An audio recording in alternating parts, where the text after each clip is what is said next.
Joining us from Beirut is Sami Nader, director of the Levant Institute for Strategic Affairs think tank. Hello to you. Thank you for speaking to Paris Direct. First of all, Israel and the U.S. agree that Hezbollah is rebuilding. What state is the group in?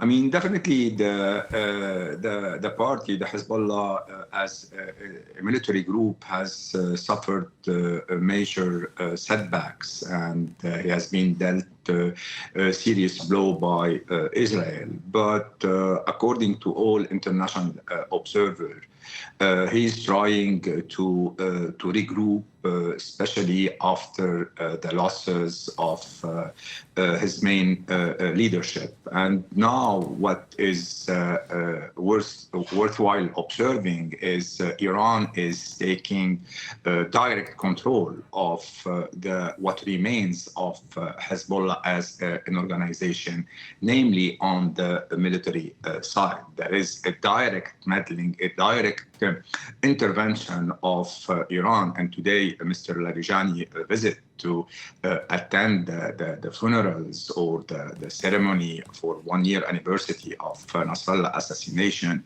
And the statement he made at the airport is one more evidence that Iran is trying to send a message to Hezbollah supporters that they have not been abandoned, as it was the feeling directly after the assassination of Nasrallah.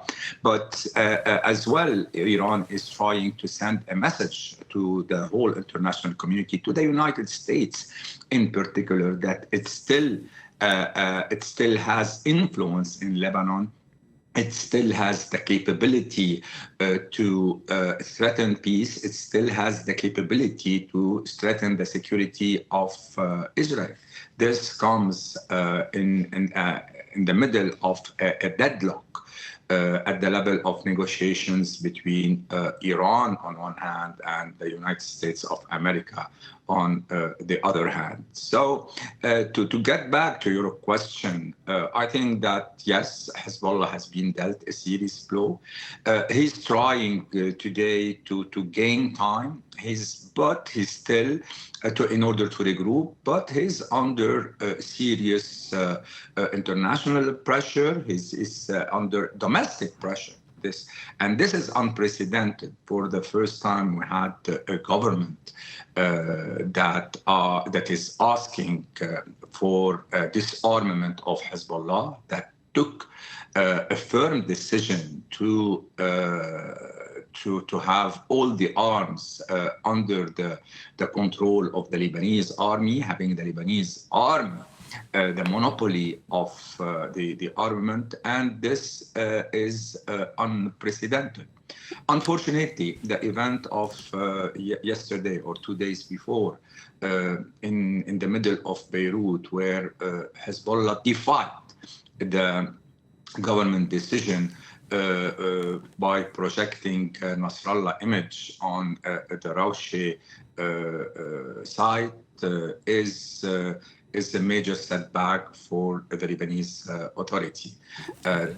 Sorry, Sami, just a lot of things you mentioned there that I'd like to touch on. Domestically, when we're talking about support for Hezbollah after the war between Israel and Lebanon, has Hezbollah's support dwindled? Has it maintained, or have they managed to increase support since Nasrallah's death? This is a very good question. I mean, Hezbollah support among his own community, in my view, has remained the same. We haven't seen cracks yet because he's still mobilizing his community. But in my view, this will we will start to see cracks among his own constituency for one simple reason, that he has promised to rebuild all the houses that have been destroyed. And here we're talking about 1 million refugees in Lebanese, practically, I mean, a big majority of the Shia sectarian group in Lebanon, which constitutes the political base of Hezbollah. He has been promising to rebuild. He has offered a little money, but everyone knows that the financial support will not come and it has been promised to Lebanon, but it will not be delivered if the government does not achieve its full authority all over Lebanon, meaning if Hezbollah is not disarmed. Yeah, so yes, for our viewers, still having support. Sorry, Sami. For our viewers, could you explain why disarmament is so difficult given Hezbollah's deep integration into Lebanese society and the fear that this could perhaps exacerbate sectarian tensions?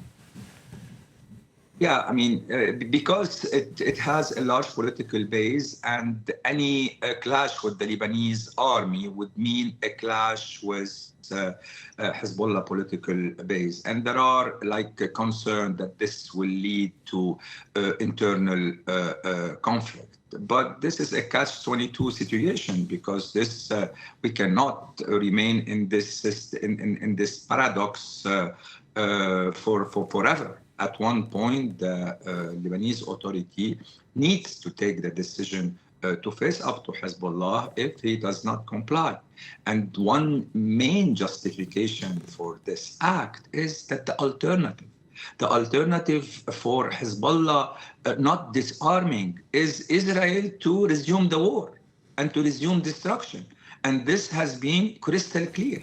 And this what the French envoys are conveying as messages, as well as the American envoy, saying you have a window of opportunity to ensure the state sovereignty all over your territory, or Israel will deal with the Hezbollah threat. Because for Israel, this is an existential threat. Up to now, the residents of north of Israel did not return to their homes because they fear that potentially something similar to what happened at the frontier with Gaza will happen in the northern part. And since Nasrallah's death, if I understand correctly, you're saying the link between Iran and its proxy Hezbollah is even more direct than it was when Nasrallah was alive. How are regional players seeing Iran's creeping influence then? Yeah, this is another very good question. True, because I mean the decapitation of Hezbollah leadership was very damaging to the party. This is why maybe Iran is trying to fill this void by hands-on control over the organization, at least on the military side. But what's interesting to witness lately is the opening up of Iran to regional players that have influence inside Lebanon, and namely Saudi Arabia. So recently, Naim Qasim, the Secretary General of Hezbollah, has called for what he said an initiative to open up a new page and to normalize the relationship with Saudi Arabia that was very tense in the last years, because Hezbollah was waging a political communication campaign from the Lebanese platform against Saudi Arabia. So Iran is trying to get advantage of the anger, the Israeli kind of operation in the Arab world, what they are doing in Gaza. This is badly perceived by the Arab people, putting the Arab government in a very tough situation. And Iran is trying to get advantage of this Arab anger, if I can put it this way, opening up to neighboring countries like Saudi Arabia in order to compensate its setbacks at the geopolitical level for the last year. You know, the Iranian bridge that was a reality, this bridge I'm talking about linking Tehran to the Mediterranean through Iraq, Syria, and Lebanon has collapsed after the collapse of the Syrian regime.